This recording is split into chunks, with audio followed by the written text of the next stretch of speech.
Oh, yeah, talked about this. We are going to go back to the graveyard of forgotten favorites. Ladies and gentlemen, the SUV has re-entered, at least in a part of this country, and we have one of our favorite old-time updates. As the snow flies at a used car lot on the edge of town, a liberal guy and a liberal gal by you go, and they drive with pride. 'Cause if there's one thing that this world needs, it's environmental friends who will take the lead in you go. They say, people, don't you understand? Those Suburbans are ruining the land. They wish I had a full-size van one day. They point fingers at you and me. They say we're too blind to see. But do we simply use our heads and choose another way? As those small wheels turn, 50 miles to the gallon and the knees on the chest are gonna save enough gas for all of the rest in the U.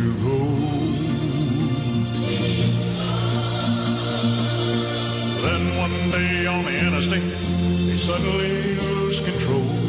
They swerve to miss a baby duck, squashed by an SUV.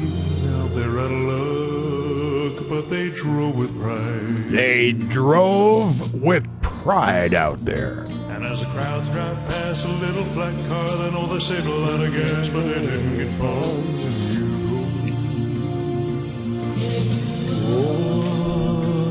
As they're trapped inside at a used car lot on the other side of town, liberal guy, by you go, and they drive with pride. That's white comedian Paul Shanklin channeling Elvis Presley's In the Ghetto, one of our all-time update favorite themes in a Yugo.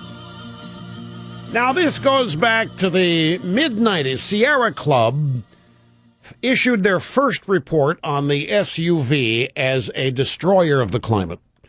And the SUV is an unfair vehicle. It's unsafe for some people to be able to be in an SUV. In an accident, they would survive. Other people in a smaller car would die. And so rather than put everybody in a safer vehicle, we take people out of SUVs, put them in little cracker boxes, and make everybody equally at risk for injury on the road, because it's simply unfair. Plus, the SUV was destroying the climate. And I remember first touting this. I told people are going to be coming for your SUVs. People laughed at me. Rush, you're exaggerating here. They're not that stupid. And a decade-long effort began to discredit the SUV and to lie about the SUV. And we began to chronicle news stories where SUVs appeared to be driving on their own without drivers. An SUV drove off the third level of a parking garage and crushed a poor homeless guy sitting on a bench reading a week-old issue of the New York Times. We never heard about a driver. The SUV did it. Every time there was an accident involving an SUV, it was the SUV out of control. It was amazing to read these things. Well, eventually those stories dried up. The SUV was saved. It did not get banned. The American people continued to vote with their pocketbooks and buy them. And so the left had to move on to some other thing to try to scare people into living the way they wanted them to in order to save the planet. But guess what? I was perusing a blog that I read now and then called Powerline, and there was a post last night entitled "The SUV Did It." So I said, whoa, what's this? And apparently a 16-year-old girl in St. Paul, Minnesota, was sitting in the grass at her Haskell, nowhere near the street. She was struck and killed by a vehicle that careened out of control, bounced off a fire hydrant.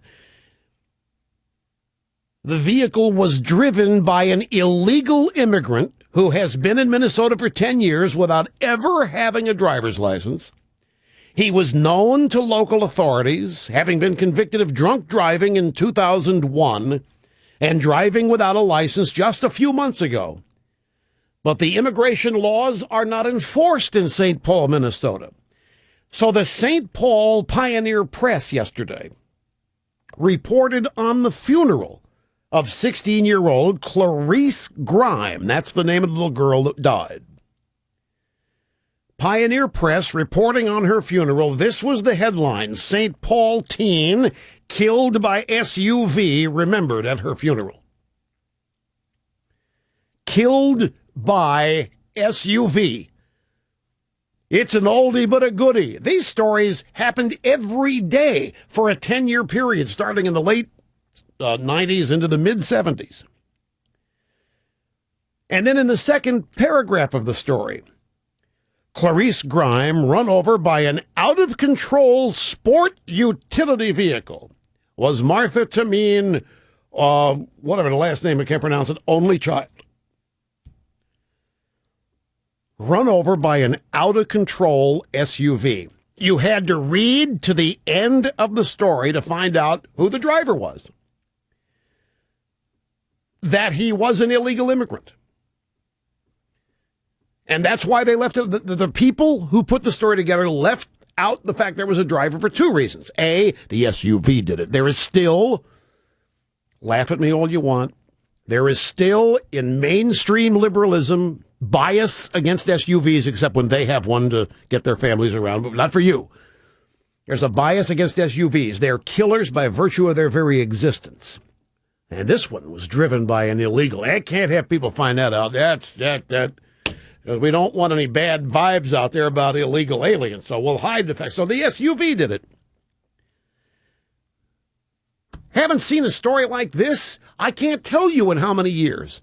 And they used to happen every day. Maybe they're coming back. We can only hope. Back after this.